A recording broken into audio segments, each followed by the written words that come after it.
네, 오늘 말씀을 함께 보겠습니다. 예수님은 유대 땅에 오셔서 혈루병에 걸린 여인을 치료하고 야이로의 딸을 살려주셨어요. 근데 생각해보면 우리가 지난주에도 얘기했지만 혈루병에 걸린 여인을 그 여인이 만지면 원래는 보통 사람 같으면 부정해진다고 했잖아요.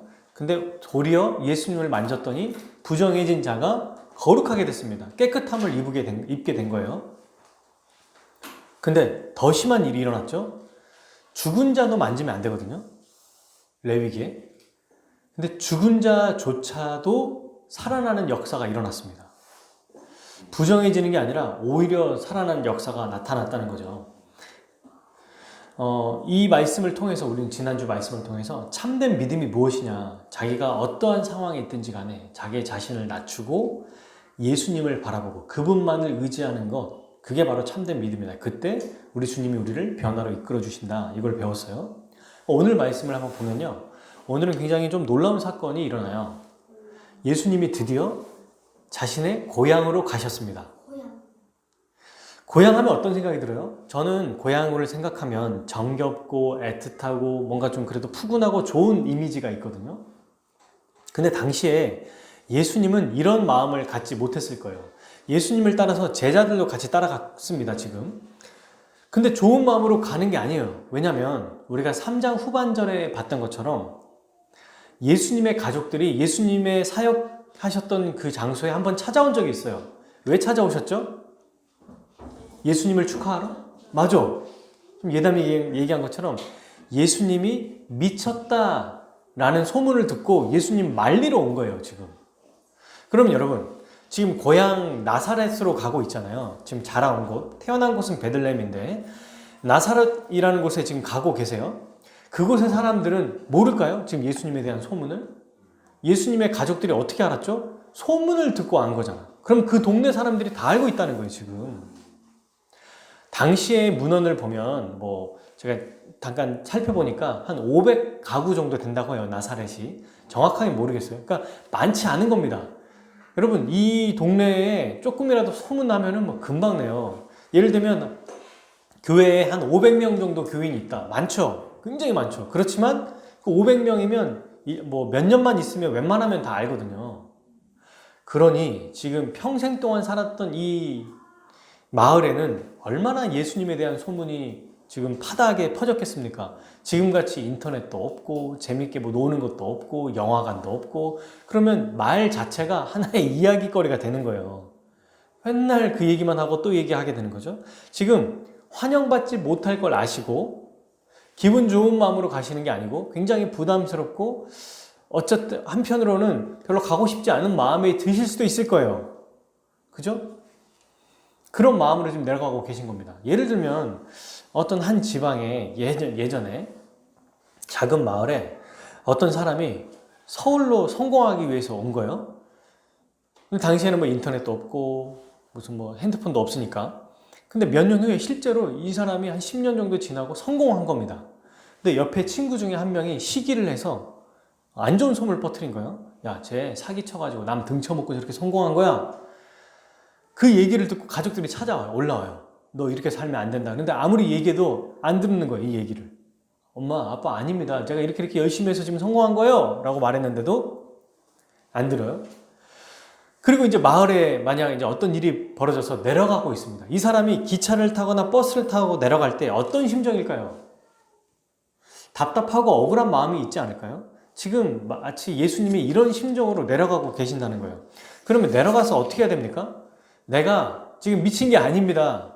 여러분, 이렇게 얘기를 해야 될 텐데 뭐 하고 계시냐면 그거와 아무 상관없어요. 남들이 자기를 어떻게 보시든 어떤 생각을 가지고 계시든 오해를 하고 있든 이거에 대해서는 자기 자신을 변호하고 자기 자신에 대해서 어떤 지금 내 상황이 있다는 걸 말하는 거에 대해서 관심이 없으세요. 뭐 하시죠? 같이 한번 읽어볼까요? 2절 시작. 안식일이 되어 회당에서 가르치시니. 아멘.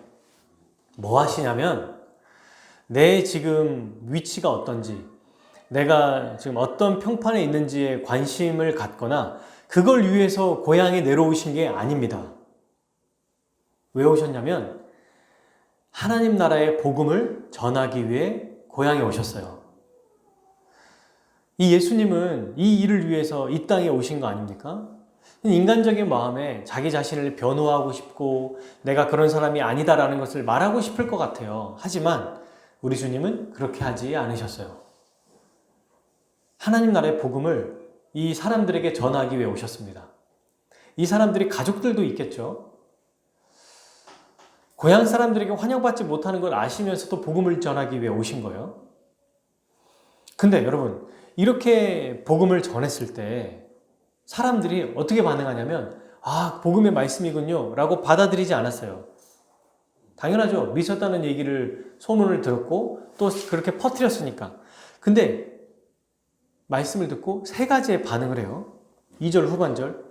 듣고 놀라 이르되 이 사람이 어디서 이런 것을 얻었느냐. 뭘 얘기하냐면 대체 이 모든 걸 어디서 배운 거야? 저런 얘기를. 두 번째, 이 사람이 받은 지혜, 아니 대체 이 지혜는 또 어디서 얻은 거야? 세 번째, 그 손으로 이루어지는 이런 권능은 어찌 됨이냐? 어떻게 이런 기적을 일으키지?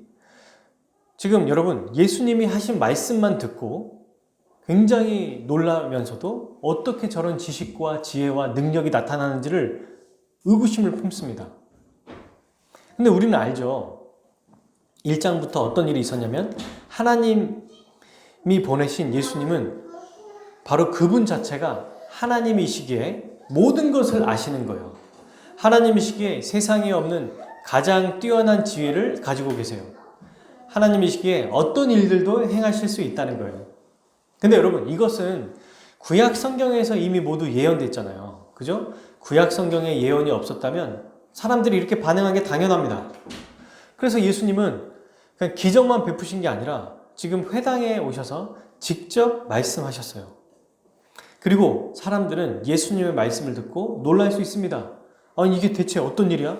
야, 저 사람이 대체 무슨 일, 어디서 저런 지혜를 얻었지? 어떻게 저런 지식을 갖게 됐지? 어떻게 저런 능력을 갖게 됐지? 라고 얘기할 수 있는데 누구나 이렇게 반응할 수 있어요. 예수님을 모르면. 그러나 이들은 유대인이잖아요. 구약을 알고 있고 구약 성경에 이미 예언된 예수님에 대해서 그분이 실제로 회당에서 말씀해 주셨습니다. 그러니까 어떻게 고백해야 되죠? 반응해야 되죠?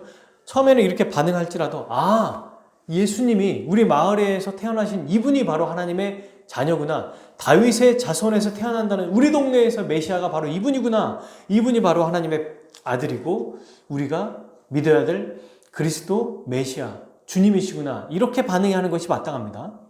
근데 어떻게 반응하냐면 놀라는 것 따로 그리고 자기의 반응 따로예요. 3절 같이 읽어볼까요? 시작. 이 사람이 마리아의 아들 목수가 아니냐. 야고보와 요셉과 유다와 시몬의 형제가 아니냐. 그 너희들이 우리와 함께 여기 있지 아니하냐고 예수를 배척한지라. 결정적으로 어떻게 했냐면 배척했어요.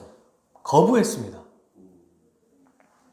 분명히 예수님이 말씀하시는 이 놀라운 지혜, 지식, 능력을 보면서도 그걸 보고 있는데도 거부했어요. 왜일까요?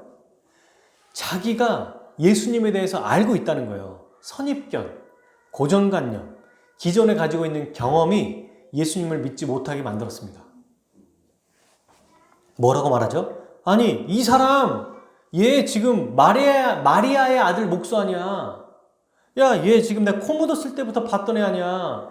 얘 우리 집에 와서 그 식탁 만들어주고 의자 만들어주는데 얘가 무슨 메시아야? 이렇게 생각한 겁니다. 자기가 가지고 있는 경험으로 자기가 겪었던 것 가지고 마리아의 아들이라고 말할 때 여러분 이 당시에는 오늘날도 우리 조선시대뿐만 아니라 최근에도 그렇잖아요. 너 누구 아들이냐? 엄마의 이름을 부르기도 하지만 보통 누구 댁의 아들 이렇게 말하죠. 이때는 더 심했거든요. 그러니까 요셉의 아들 아니냐 이래야 되는데 지금 마리아의 아들 아니냐라고 말하는 거는 뭐 몇 가지 이야기가 있어요. 경멸하는 의도일 수도 있고 또는 실제로 이 말을 보면은 지금 아빠가 살아있다는 거예요? 돌아가셨다는 거예요? 돌아가셨다는 걸로서도 볼 수 있습니다. 그러니까 지금 예수님이 가장의 역할을 했던 거죠, 그동안. 이 마리아의 아들 아니야. 아버지의 이름을 부르지 않고 어머니의 이름을 부르는 것은 경멸이거나 혹은 아버지가 돌아가셨다는 거. 이 두 가지를 다 생각해 볼 수 있을 겁니다. 그러면서 여러분, 진짜 꼭 그 뭐 마리아의 아들이라고 해서 꼭 경멸입니까? 라고 생각할 수 있어요. 근데 그 다음 구절을 보면 확실하게 알아요. 목수 아니냐, 목수. 여러분, 쉬운 성경의 번역본을 보면 한낱 목수 아니냐 이렇게 표현되어 있어요. 고작 목수 따위가 무슨 메시아야 이렇게 얘기하는 거거든요. 오늘날 목수 진짜 훌륭한 직업입니다. 엄청 돈 많이 벌고요. 전문 지식인이에요. 전문가예요, 전문가. 나무 아무나 못 만져요. 그죠? 사실 우리도 교회 하나 뭐 할 때 이런 거 뭐 제 꿈 어떤 분들을 보면은 교인 중에 강대상을 직접 만들어주는 분이 계시더라고요. 그런 거 바라지도 않아. 근데도 그런 분들 보면은 뭐 하나 소품 하나만 해도 얼마나 멋집니까? 거기에 별거 아닌데 뭐 라디오도 만드신 분 있고 뭐 필요하다고 뚝딱뚝딱 만드는 거예요. 너무 멋있어요. 요즘에는 뭐 유니크 해가지고 굉장히 돈도 많이 벌고 돈 진짜 많이 벌잖아요. 근데 이 당시에는 한낱 노동자에 불과했었습니다. 당시에는 더 그랬겠죠. 말씀을 가르치고 전하는 랍비들, 이런 사람들이 존경받는 사람들이 이런 문화 공동체였잖아요. 그러니까 그냥 허드렛 일을 하는 것 같은 필요한 것들을 만들어주는 사람이 그렇게 각광받는 시대는 아니었다는 거예요. 그러면서 뭐라고 말하냐면 야, 한낱 목수 아니야. 그러면서 예수님의 가족들이 누군지를 알아요. 이 대화를 통해서 야고보, 요셉, 아빠 이름이랑 똑같아요. 많이 그렇죠. 유다도 있고 시몬도 있어요. 이때 유다와 시몬 이런 사람들 야고보 예수님의 제자 아니에요. 지금 따라오는 제자가 아니라 이름이 똑같은 거예요. 그냥 그게 동생들입니다. 예수님이 첫째 아니에요? 그리고 누이들, 여동생들까지도 있어요. 지금 얼마나 대가족입니까? 그러니까 얘네들을 다 알고 있는데 무슨 메시아가 되겠냐 얘가. 직접 듣고 보고 경험했음에도 불구하고 자기가 가진 선입견, 자기가 가진 고정관념, 자기가 이미 알고 있는 지식 때문에 참된 믿음으로 나오지 못하는 모습을 알 수 있어요. 그래서 결국 어떻게 해요? 배척한지라. 예수님이 자기 고향까지 오셔서, 고향에 오셔서, 여러분 말씀을 전했잖아요. 모든 지역마다 다 돌아다니실 수 없었을 거 아니에요. 그런데 고향에 오셨다는 거는 그래도 특별한 마음이 있는지는 모르겠지만 모르죠. 여기 나와 있지 않으니까. 그럼에도 불구하고 그 많은 지방 중에 특별히 고향에 가셨잖아요. 그러면 얼마나 큰 혜택입니까? 고향 사람들에게. 그런데 거부합니다. 이 말은 뭐냐면 예수님 말씀을 무시하고 그분을 아예 하대하고 그리고 주와 그리스도로 믿지 않았다는 표현입니다. 배척했다는 것은. 안 믿어. 이게 결국 예수님을 메시아로 믿지 않는 것, 그의 구원자로 믿지 않는 거예요. 그 말씀대로 내가 살지 않겠다. 나는 당신의 말을 듣지 않겠다라는 뜻이에요. 그러자 예수님이 어떻게 말씀하셨냐면 4절 그들에게 이르되 선지자가 자기 고향과 자기 친척과 자기 집 외에서는 존경을 받지 못함이 없느니라. 이게 무슨 말이냐면 선지자는 고향과 친척이나 집 말고는 어디든 존경을 받는다. 이렇게 지금 얘기하는 거거든요. 근데 이게 어떤 성경 구절을 인용한 게 아니에요. 누가복음 4장에 보면 실제로 이 당시에 있었던 격언이 있습니다. 그 격언을 그대로 인용해서 말씀 구약 성경에 있었던 어떤 사건들을 가지고 예를 들어 설명하신 거예요. 그러면서 두 사람을 얘기해요. 누가복음 4장에 보면 나중에 한번 읽어보세요. 엘리야와 엘리사를 얘기합니다. 엘리사가 3년 동안 비도 안 내리게 했는데 그리고 누구에게 갔냐면 이방 사람에게 가서 이방 여인에게 가서 그를 오히려 살려주는 아시죠? 그 과부 아들 이제 더 이상 먹을 게 없어서 이것만 먹고 죽어야지 했을 때 그 사람에게 찾아와서 이 이스라엘 백성이 아니라 그 사람에게 가서 구원을 베풀어 주거든요. 그리고 엘리사 시대 때는 어떠냐면 나만 장군, 유대의 그 많은 사람들 말고 나만 장군을 가서 그 사람만 구원해 줍니다. 그 얘기를 딱 하시는 거예요. 그랬더니 사람들이 분노하고 화나서 예수님께 달려들어요. 지금 이게 무슨 얘기냐면 아무리 친하고 아무리 잘 알고 익숙해도 그의 말씀에 순종하지 않으면 은혜를 받지 못한다는 얘기예요. 이게 우리도 지금 교회 생활을 오래 했고 그죠? 이따가 제가 본격적으로 적용해 보겠지만 교회 생활을 오래 했고 익숙하고 편안하고 안락함 가운데 있을 때 말씀을 늘 들을 때 그 말씀이 또 하나의 말씀이라고 흘려 들어버리면 복을 받지 못한다는 얘기입니다. 우리를 버리는 건 아니에요. 그리스도께서 이미 우리를 위해 십자가에 죽으셨기에. 그러나 더 정말 안타까운 일들, 믿지 않는 자들에게는 아예 구원이 없는 거고, 믿는 자들에게는 주님이 주시는 그 은혜를 누리지 못한다는 것을 우리는 알 수 있습니다. 여러분, 근데 이제 저는 여기에서 더 나아가서 이런 생각을 해봤어요. 아니, 믿지 않아도 굳이 꼭 그렇게까지 반응해야 되나? 그냥 이런 거 있잖아요. 사랑이 많으시다며 안 믿어도 그냥 계속 전해서 믿게 만들면 되잖아요. 이래도 안 믿어? 내가 죽은 사람 살려고. 이래도 안 믿어? 막 갑자기 병든 가축들 막 살리고. 혹은 그 애굽에서 10가지 재앙을 보내셨던 것처럼 그 재앙으로 뭔가 막 위협해가지고라도 듣게 하실 수 있잖아요. 그런데 왜 그렇게 안 하셨을까? 왜 믿지 않으니까 아무 일도 하지 않으실까? 여러분 5절 보세요. 거기서는 아무 권능도 행하실 수 없어. 이 말은 못하는 게 아니라 안 하신다는 얘기입니다. 권능을 행하지 않으신다는 얘기예요. 안 믿으니까 아무 일도 하지 않습니다. 그리고 몇 명, 고작 그 아주 연약한 병자 몇 명에게만 안수해서 고칠 뿐이셨어요. 그리고 뭐 하냐면 그들이 믿지 않음을 이상히 여기시더라. 이상하신 거예요, 예수님도. 왜 안 믿지? 분명히 성경의 말씀대로 내가 얘기했고 또 이런 모습을 보임에도 왜 믿지 않지? 믿지 않아서 아무런 권능도 행하지 않으세요? 근데 이렇게만 하고 끝난 게 아니고요. 뭐 하시냐면 그 다음에 뭐라고 나옵니까? 이에 모든 촌에 두루 다니시며 가르치시더라. 결국 고향 땅에서 떠나세요. 엘리야와 엘리사가 했던 것처럼 듣지 않고 거부하는 자에게 그곳을 떠나서 다른 곳으로 가십니다. 아까 얘기한 것처럼 그냥 자기 고향 사람들이고 그러니까 어떻게든 믿게 하면 되지 않나? 오늘날 생각할 때도 그런 거 있잖아요. 아니 저렇게 거부한다고 저렇게 말아야 돼? 그래도 뭔가 더 열심히 전해야 되는 거 아니야? 어떻게든 해야 되지 않을까? 근데 여러분 예수님이 이렇게 하시지 않는 이유가 뭐냐면 생각해보면 복음이 모욕당하지 않는 것, 하나님의 영광이 다른 사람에게 짓밟히지 않는 것이 훨씬 더 중요한 거예요. 여러분 생각해 보세요. 이렇게 전한다 한들 더 모욕하고 더 욕하고 야 안 믿는다니까 저리 꺼져 잡상인 취급하고 이러면 하나님의 영광에 가려웁니다. 우리 주님께서 그런 일을 하실 리가 없죠. 그러니 말하자면 기회가 있을 때 그런 기회를 주실 때 우리가 빨리 돌이키는 것이 중요하겠죠. 오늘 본문을 여러분 그러면 지금부터 이제 적용을 한번 해볼게요. 이 본문이 짧지만 적용에 대해서 아주 길게 우리가 좀 많이 여러 가지 방면으로 한번 생각해 볼 수 있을 것 같아요. 첫 번째, 오늘날로 우리가 적용을 한번 해보겠습니다. 지금 현 시대에 복음을 전하면 어떤 반응이 나타날까요? 안 믿는 사람들에게 복음을 전하면 어떤 일이 벌어지죠? 이렇게 대다수 얘기할 거예요. 나 간섭하지 마라. 나한테 종교 강요하지 마. 너 자꾸 나한테 얘기하면 절교야. 네 종교는 네 신념이지 나한테 강요하지 마.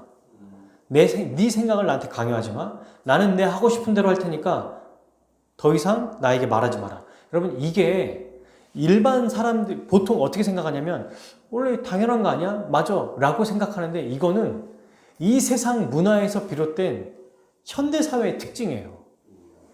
원래부터 이런 게 아닙니다. 우리도 모르게 너무 자연스러운 거예요. 이런 특징이. 친구들이든 직장 동료든 아니면 심지어 가족들에게도 조차도 복음 전하는 거에 대해서 나는 나 너는 너. 그러니까 그냥 간섭하지 말아야 되는 게 너무 당연하게 여기는 거예요. 그래서 그 사람에게 복음을 전하면 어떻게 생각하냐면 불쾌하다고 생각해요. 복음을 듣는 사람들은. 또 어떻게 합니까? 지나가는 사람에게 하면은 복음을 오해하죠. 이단 아니야? 이러면서. 우리의 이 행동을 가지고 오해하는 시대입니다. 지금 시대가.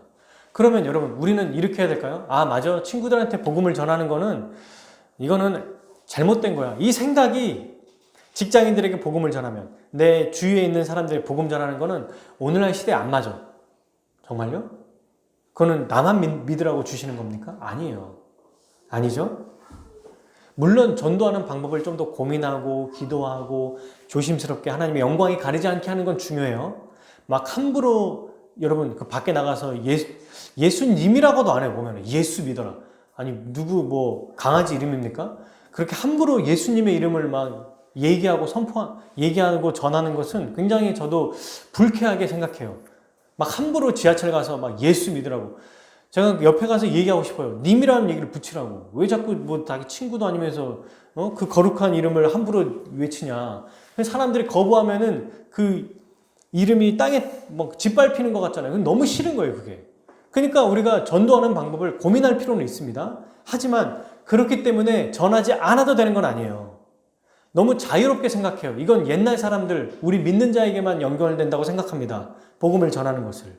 근데 우리 주님 어떻게 하셨죠? 회당에 다시 오셔서 가르치십니다. 미쳤다는 소문이 이미 파다하게 퍼져 있음에도 불구하고 전하세요. 그죠? 근데 여러분, 기본적으로 우리는 뭘 기억해야 되냐면 복음을 전할 때 사람들은 다 복음을 거부하는 죄성을 가지고 있다는 것을 기억해야 돼요.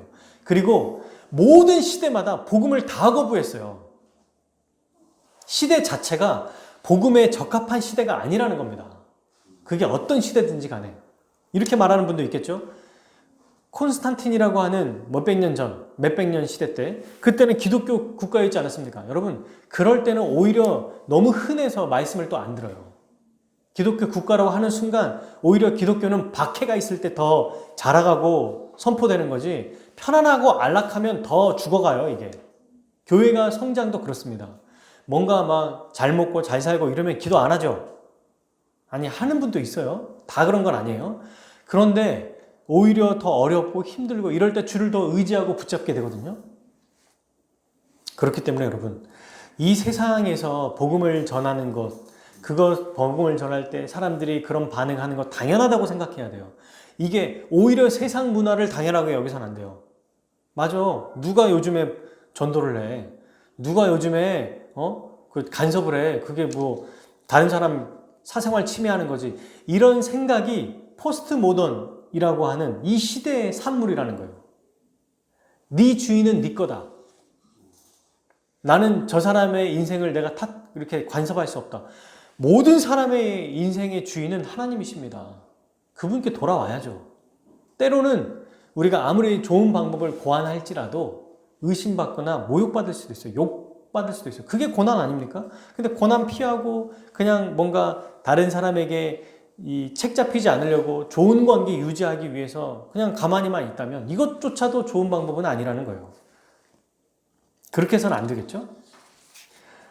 사탄은 불신자들이 복음을 듣지 못하게 수많은 방법을 동원하는데요. 오늘날 쓰는 방법이 바로 자기만의 신념들이 있고, 모든 사람은 종교의 자유를 가질 권리가 있고, 또 종교를 강요하는 것이 나의 사생활을 침해하는 것이다 라는 것으로 말하고 있다는 겁니다.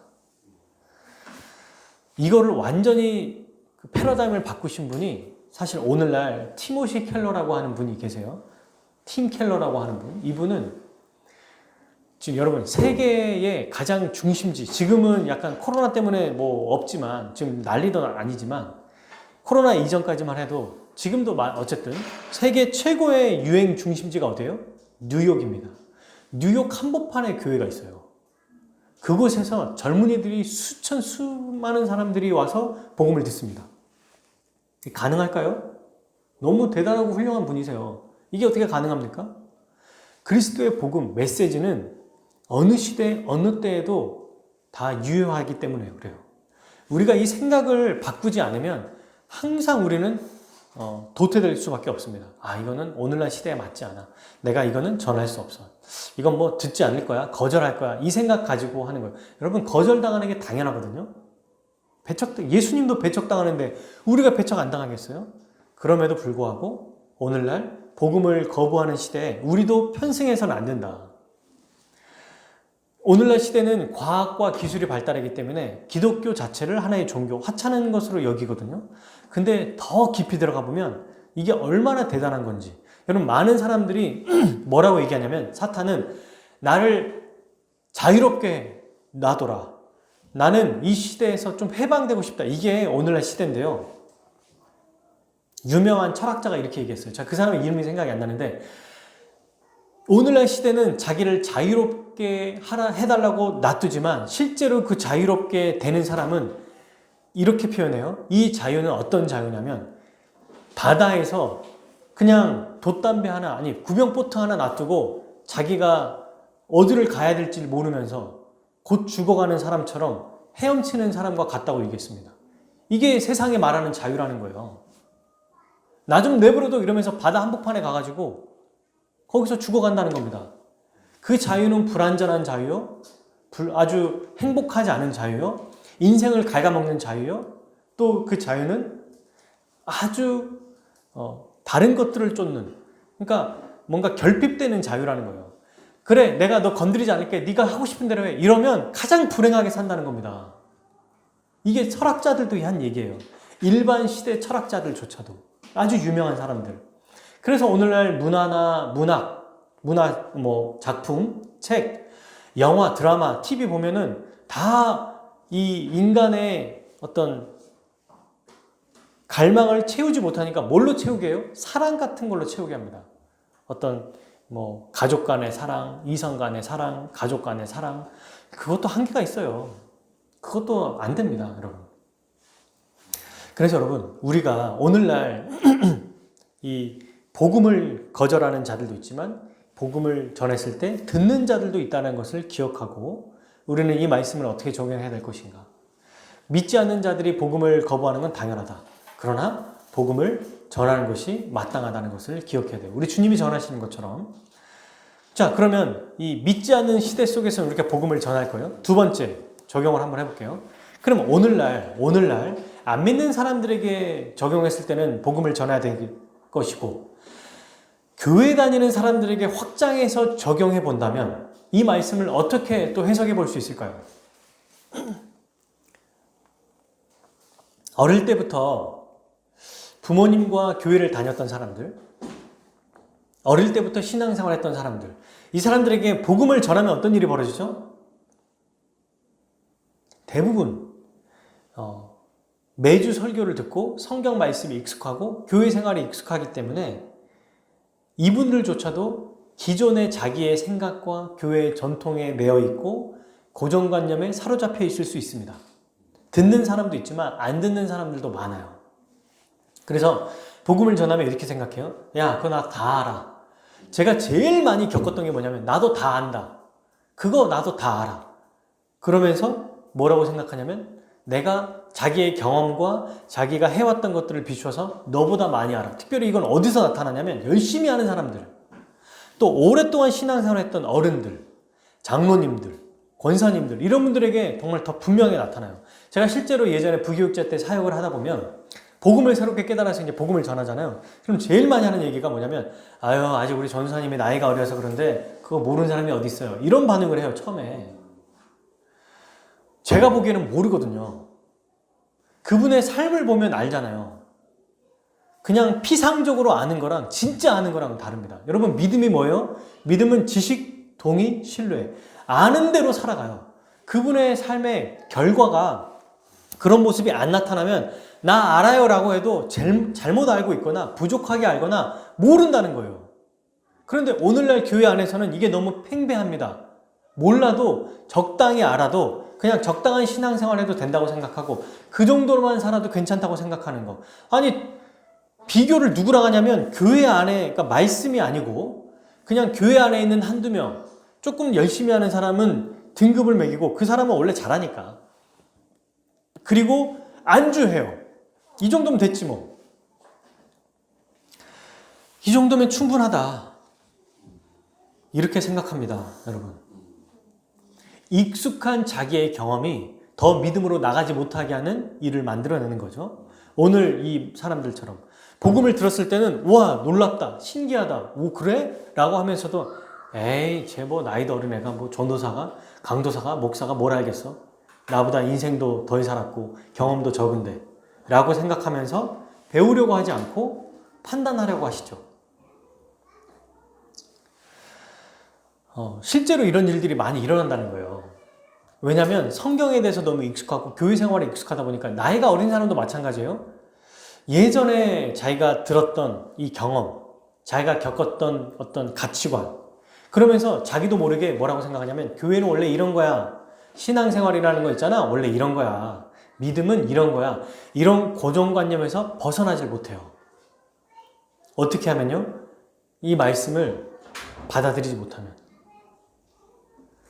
그래서 제가 이제 실제로 이야기할 때 복음을 전하면 좋아하면서도 어디까지 나가지 못하냐면 다른 지체에게 자기의 시간과 에너지와 돈을 써야 된다고 말하면 그때부터 마음을 확 닫아버려요.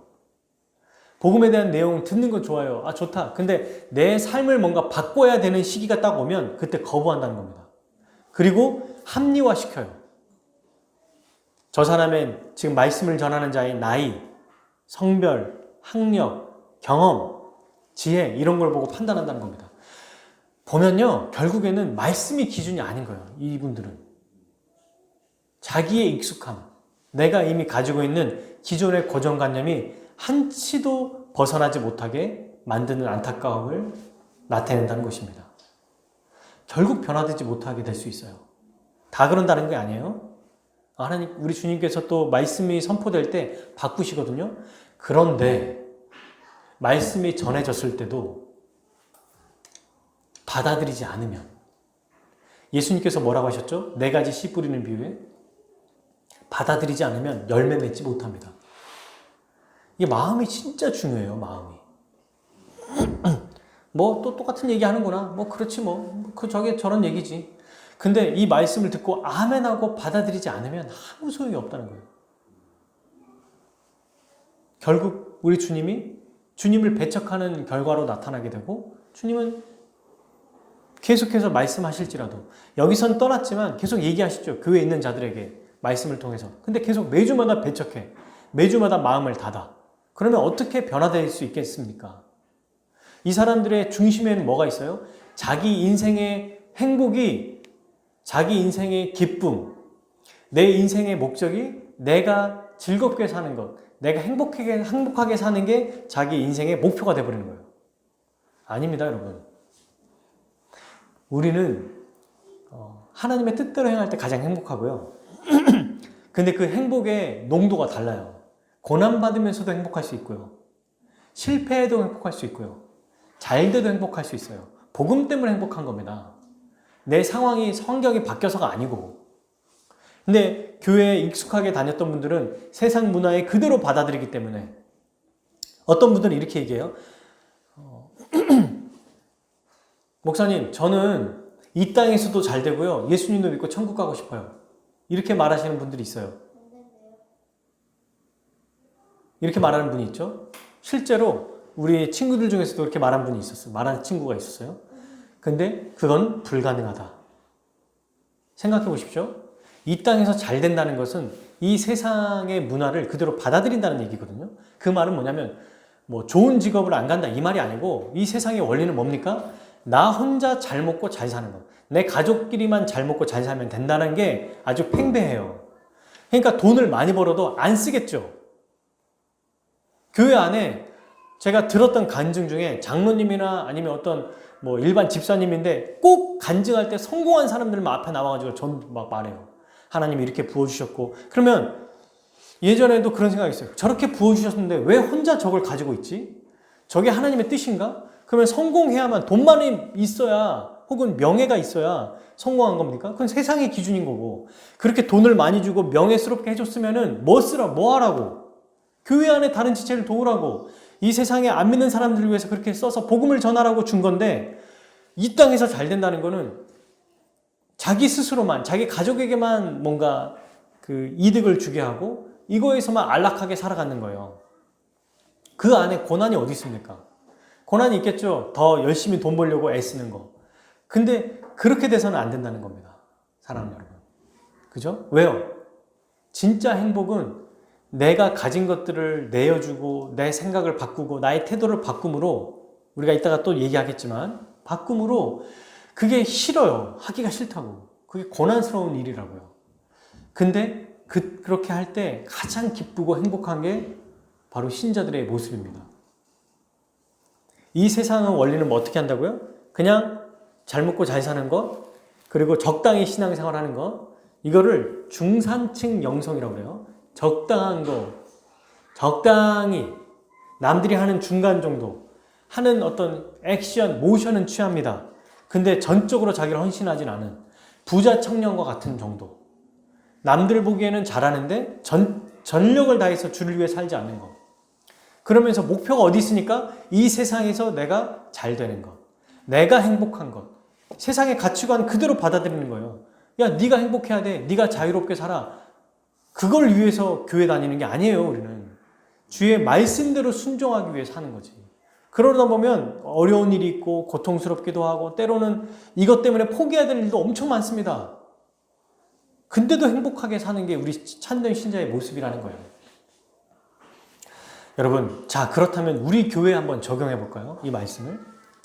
이 말씀은 아까 우리가 본 것처럼 원래는 방금 얘기한 것처럼 믿지 않으면 배척하면 역사가 나타나지 않는다가 핵심이죠. 그분을 거부하면 우리 주님도 일하시지 않는다는 거. 다른 곳에 가서 오히려 복음을 전한다. 이게 이 당시 1차적인 본문의 해석이라고 볼 수 있어요. 근데 지금은요. 우리 교회를 보면 교회 다니는 사람들에게 적용하면 익숙하기 때문에 참된 회개와 참된 믿음으로 나가지 않는다. 아무리 복음에 대해서 들어도 우리와 적용하기 전에요. 복음에 대해서 들어도 자기의 기준과 자기의 생각에 꽉 사로잡혀서 변화하려고 하지 않는다는 게 오늘날 이 교회에서 적용할 수 있는 거예요. 우리로. 그러면 우리에게 적용하면 지금 우리 중에 사실 많지 않지만 누구도 믿지 않는 사람이 없고 누구도 자기 뜻대로 살려고 하는 사람이 없죠. 물론 그런 때가 마음 순간순간 들 때가 있겠지만 그럼 우리와 한번 직접 우리가 적용해 본다면 어떨까요?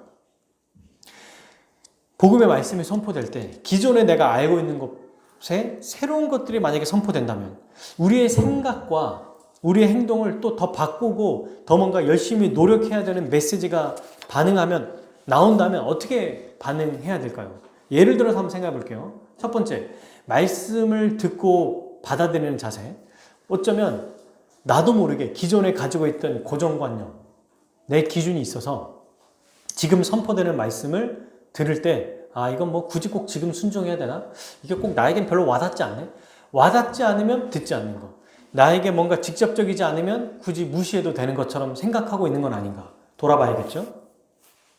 내 고정관념은 뭔지 봐야겠죠? 기존에 내가 가지고 있는 이 마음과 충돌될 때 어떻게 할 것인지 생각해 봐야겠죠. 두 번째, 교회 안에서 사역을 한번 생각해 볼게요. 기도회를 이제 시작한다든지 시간을 바꾼다든지 이럴 때 뭔가 좀 약간 불편함이 있을 수 있어요. 성경 공부를 새롭게 시작한다고 할 때 이것도 해야 되나? 이미 코로나19 시대에 뭔가 적용이 돼서 좀 약간 귀찮을 수 있어요. 전도하는 거. 뭐 요즘에 전도야. 전도가 무슨 전도를 해. 아이들을 위해서 뭔가 또 새로운 거 만들 때 내년부터는 우리가 새롭게 뭔가 좀 해봅시다. 지금도 좀 힘들어 죽겠는데 뭘 또 하나? 뭐 이런 생각이 들 수 있겠죠. 성도 간의 교제를 한번 생각해 볼까요? 시간을 내서 만나야 되는데 굳이 꼭 만나야 되나? 굳이 꼭 뭐 한 번 연락하면 되지. 뭐 카톡 한두 번 하면 되지. 근데 만날 때도 어떻게까지 가야 된다고 저는 생각하냐면 상대를 배려하는 만남이 돼야 된다고 생각해요. 나에게 맞추고 내 기준에 내 상황에 맞추는 게 아니라 다른 사람에 맞추는 것이 필요하겠죠. 우리는 그렇게 하고 있지만 때로는 이렇게 돼야 하는 거예요. 내가 그 사람의 직장에 찾아가거나 내가 지금 막 일이 많고 애들도 있고 막 할 일도 있고 막 집안일 막 많고 또는 직장에서 할 일이 너무 많아요. 사역이 너무 많아. 그래도 그 사람에게 맞춰주고 그 사람이 편하게 만날 때 내가 편하고 나에게 뭔가 적합하게 하는 게 아니라 상대를 위해서 하는 것. 오히려 믿음이 강한 자가 믿음을 약한 자에게 또는 대가를 바라지 않는 것. 내가 이렇게 했으니까 너도 이렇게 해야 돼 라고 하지 않고 마음껏 베푸는 거. 여러분 이러고 말이 쉽지 구체적으로 들어가면 쉽지 않습니다.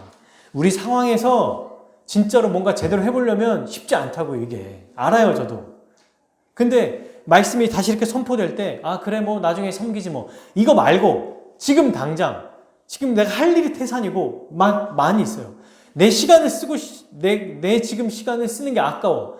막 지금 직장에서 일 끝나고 뭐 하고 하는데 교회 와서 이거 하라고?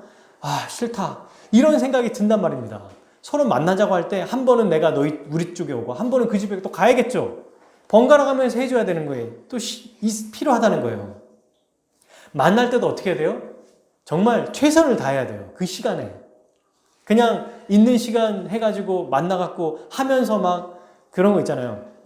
저희도 애들 보면서 만나서 한두 마디 하다가 또 딴 얘기 하다가 저 같으면은 막 사역하고 있는 중간에 같이 뭐 만나자고 했는데 얘기해봐 이러면서 막 딴짓하고 있고 막 책 읽으면서 그런데요 이렇게 얘기하고 그러면 안 된다는 겁니다. 개인의 시간과 에너지를 지체를 위해 또 써야 될 때가 있어요. 구체적인 말씀이 선포된다면. 그래서 여러분 평일에 앞으로 모임을 하게 된다면 뭐 금요일날 모이는데 또 모인다고? 또 평일에 뭔가 교제를 해야 된다면 이건 좀 아닌 것 같은데? 이런 생각이 들 수 있다는 거예요. 지금 당장 하겠다는 게 아니라 근데 필요할 수 있겠죠?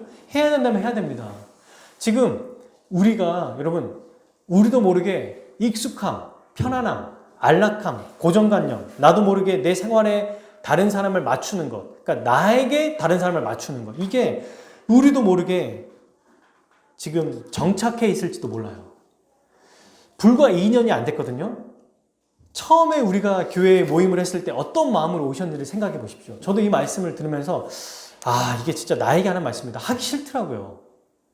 여기서 더 하라고? 뭘 더 해야 되지? 근데 지금 뭔가 사실은 여기서 멈춰서는 안 돼요. 지금 우리가 더 영적으로 성장하고 더 뭔가 잘하기 위해서 사람을 불러오는 건 둘째치고 더 잘하기 위해서는 뭔가가 더 주중에 있어야 될 것 같아요. 그게 뭔지는 아직 모르겠어요. 하지만 그게 줌이든 줌으로 만나는 거든 아니면 뭐 어떻게든 이 오프라인에서 막 만나는 거든 적극적으로 만나는 거든 전화를 하는 거든 이런 게 필요할 수 있다는 겁니다. 아니 필요하죠.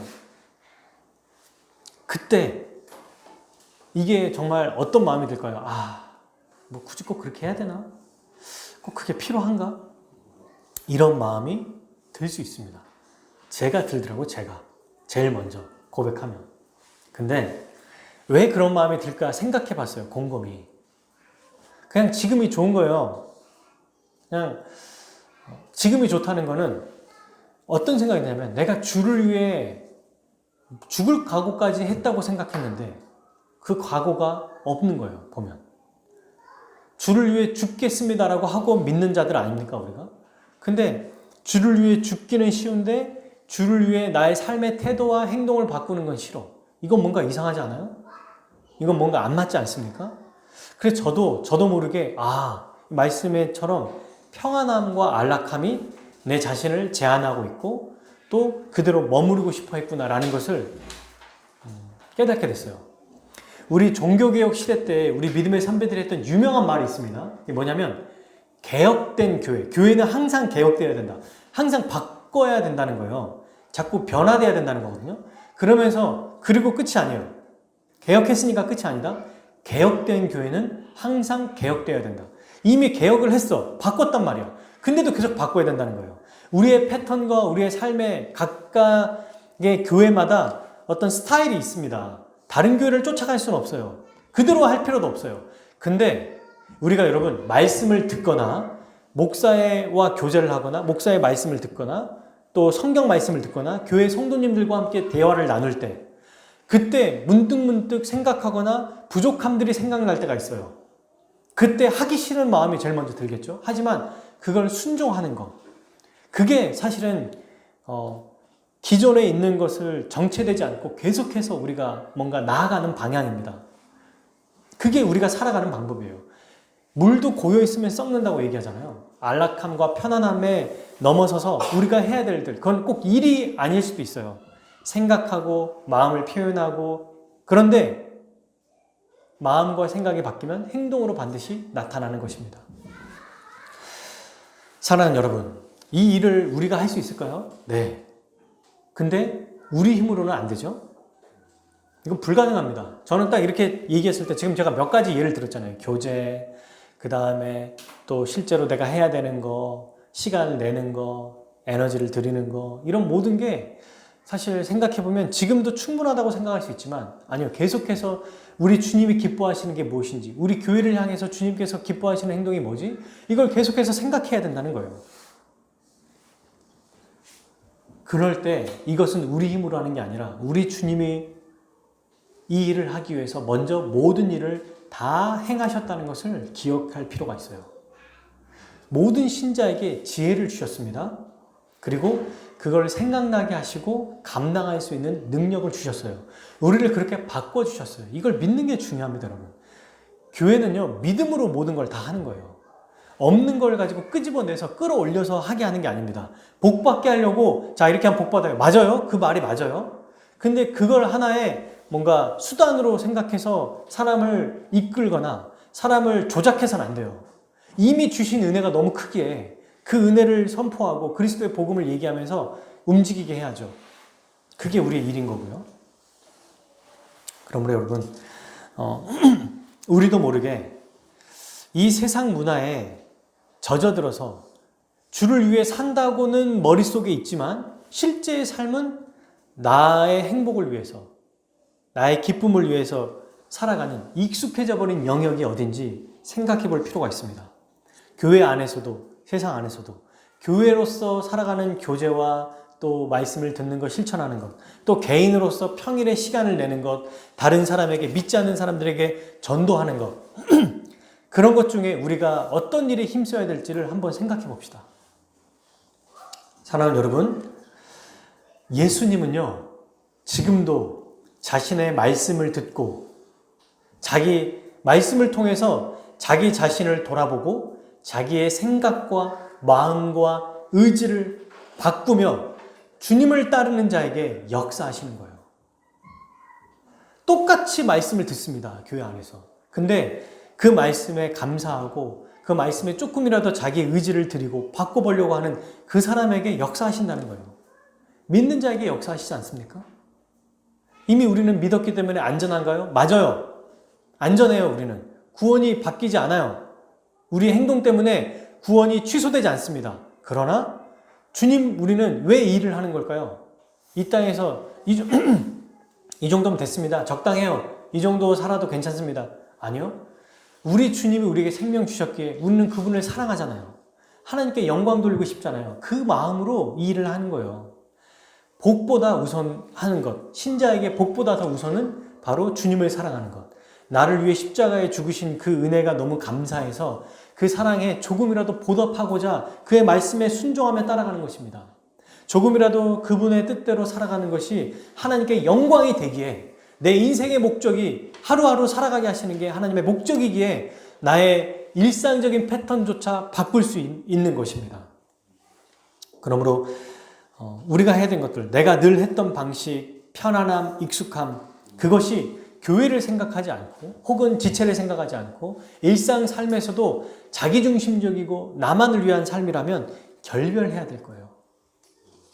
이 세상의 방식을 거부해야 될 거예요.